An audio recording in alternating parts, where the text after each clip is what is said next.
Hey everybody, it's Austin Haas. I'm here in my studio in Denver, Colorado, and I just have a quick little single stroke exercise I want to share with you all. And it's based in triplets, specifically single stroke fours and sevens.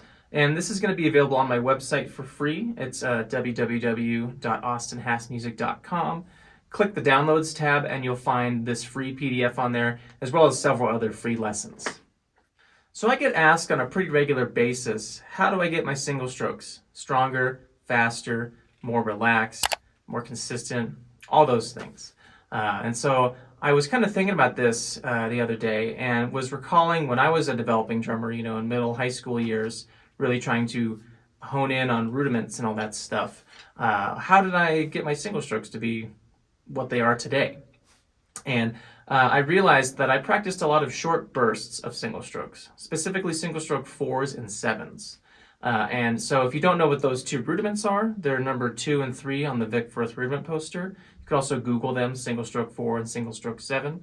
And so single stroke 4 is a group of 3 16th note triplets followed by an 8th note, like this. 2, 3, 4. 1, 2, 3, 4. Okay, and then single stroke sevens are a group of 7 notes, but it's 6 16th note triplets followed by a quarter note. And it sounds like this: 2, 3, 4. 1, 2, 3, 4. 1, 2, 3, 4.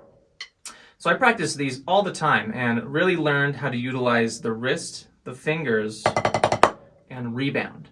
Now, on rebound, I've received some comments where people disagree with me. They don't think that rebound is the way and they believe you need to control everything. And I do use controlled strokes for a lot of my playing.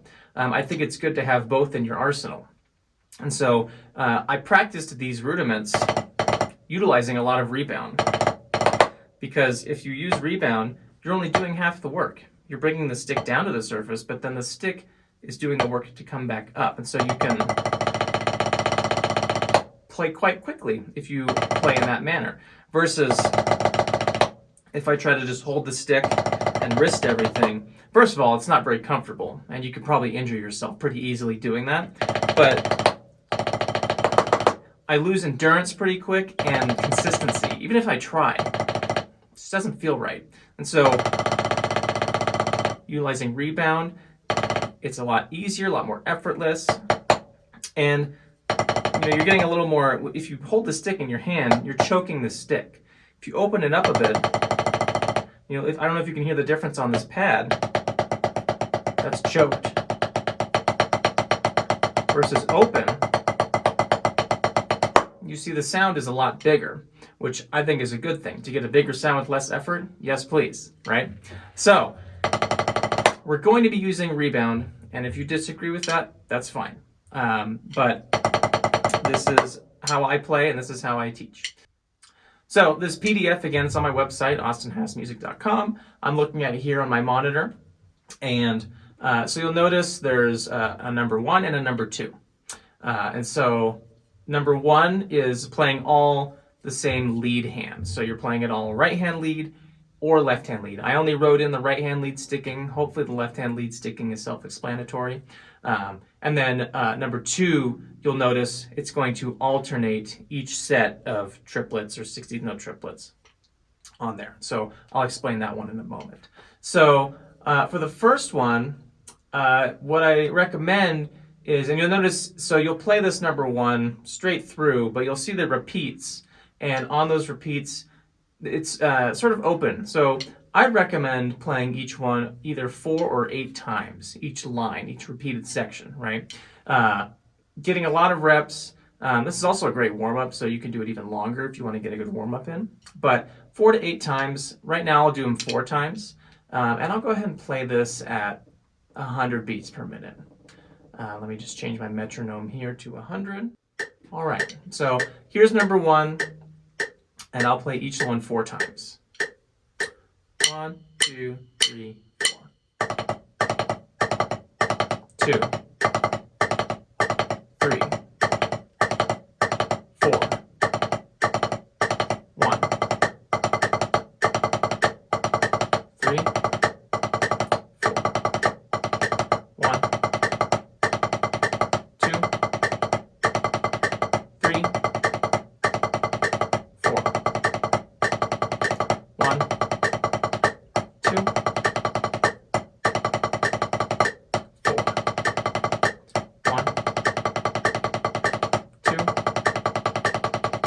3, 4. So you'll notice we're starting with very short bursts.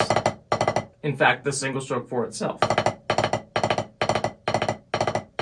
And then we're adding a group of 16th note triplets, 3 of them, to each line. So that's why we're switching from 4-4, 3-4, 4-4, 3-4, 4-4, back and forth.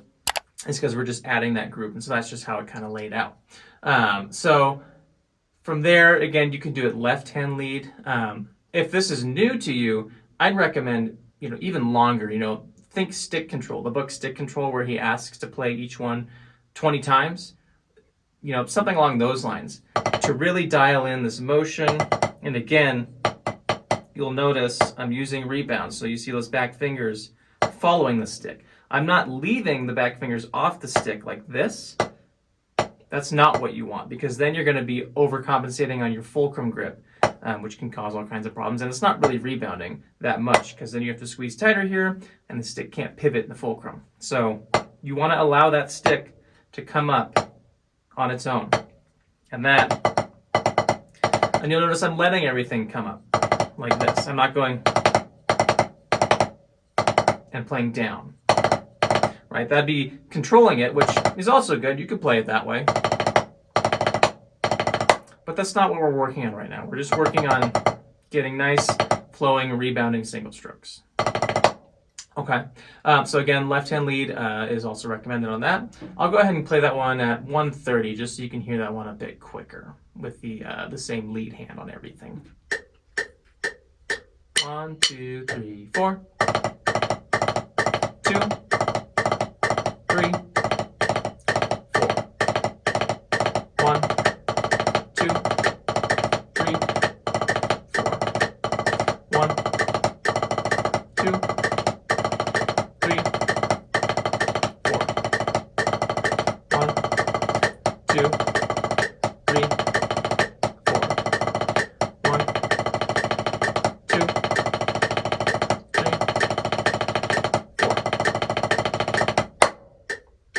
Okay? So you can see, tempo-wise, you can go as fast as you want to go. But it's really about just practicing these incremental increases to build your single strokes quicker and quicker, and to build that endurance as well. So then number 2, rhythmically everything's identical, right? But what we changed is the sticking. So mind the sticking. You'll notice, like on the first line, we're going right, left, right, left, left, right, left, right. Where before we were going right, left, right, left, right, left, right, left, over and over again. So this one alternates right, left, right, left, left, right, left, right. And so then you're constantly flipping back and forth between right hand and left hand lead, which is great. Gives you that flexibility. So I'll go ahead and drop this back down to, let's say 100 again. And I'll play them each 4 times. And so you can hear what that kind of sounds like and looks like. Here we go. 1, 2, 3, 4.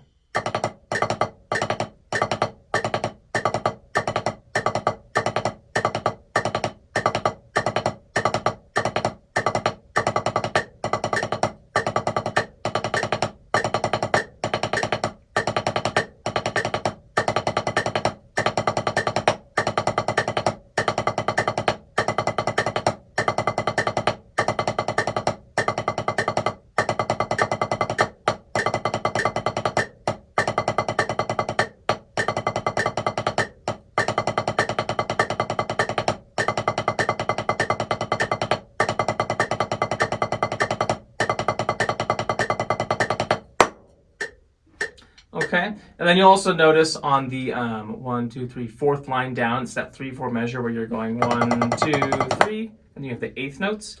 To get that turnaround, so you can get the left hand, you're going to go 1, 2, right, right, 1, 2, left, left, right. So you get that flip. Okay, so yeah, this has been a fun one to work on. It's kind of brought me back to those days of working on those rudiments and really focusing on just relaxing, having good rebound. Focus on the sound. You want them to be even. You don't want that obviously not be even. You want to focus on the stick heights. And if your match grip using those back fingers. And traditional grip, using that thumb to help us execute those notes quickly. Okay, so please let me know if you enjoy this one and like it. And if you want more content like this, please just drop a comment. And again, this PDF is free. It's on my website, www.austinhassmusic.com. So please enjoy and happy practicing. Thanks.